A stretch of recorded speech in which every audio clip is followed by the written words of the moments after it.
కడప జిల్లాలోని fly ash పంచాయతీ CM Chandrababu దగ్గరికి చేరుకుంది.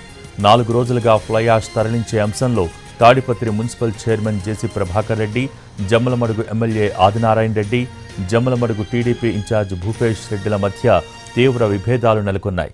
ఈ విభేదాలపై చర్చించేందుకు ముగ్గురు నేతలను విజయవాడలోని సీఎం కార్యాలయానికి రావాలంటూ ఆదేశాలు అందాయి. అయితే జ్వరం కారణంగా ఈ సమావేశానికి జేసీ ప్రభాకర్ రెడ్డి వెళ్లడం లేదు.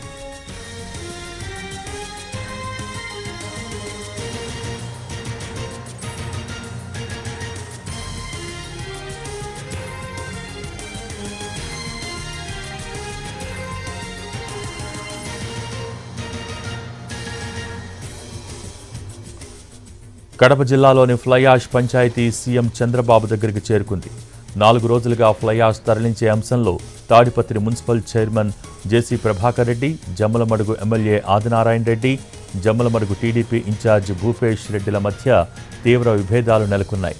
ఈ విభేదాలపై చర్చించేందుకు ముగ్గురు నేతలను విజయవాడలోని సీఎం కార్యాలయానికి రావాలంటూ ఆదేశాలందాయి. అయితే జ్వరం కారణంగా ఈ సమావేశానికి జేసీ ప్రభాకర్ రెడ్డి వెళ్లడం లేదు.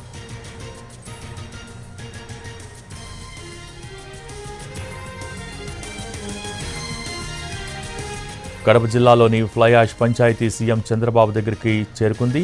4 రోజులుగా ఫ్లై యాష్ తరలించే అంశంలో Tadipatri municipal chairman JC Prabhakar Reddy, Jammalamadugu MLA Adinarayana Reddy, Jammalamadugu TDP in charge Bhupesh రెడ్డిల మధ్య తీవ్ర విభేదాలు నెలకొన్నాయి. ఈ విభేదాలపై చర్చించేందుకు ముగ్గురు నేతలను విజయవాడలోని సీఎం కార్యాలయానికి రావాలంటూ ఆదేశాలందాయి.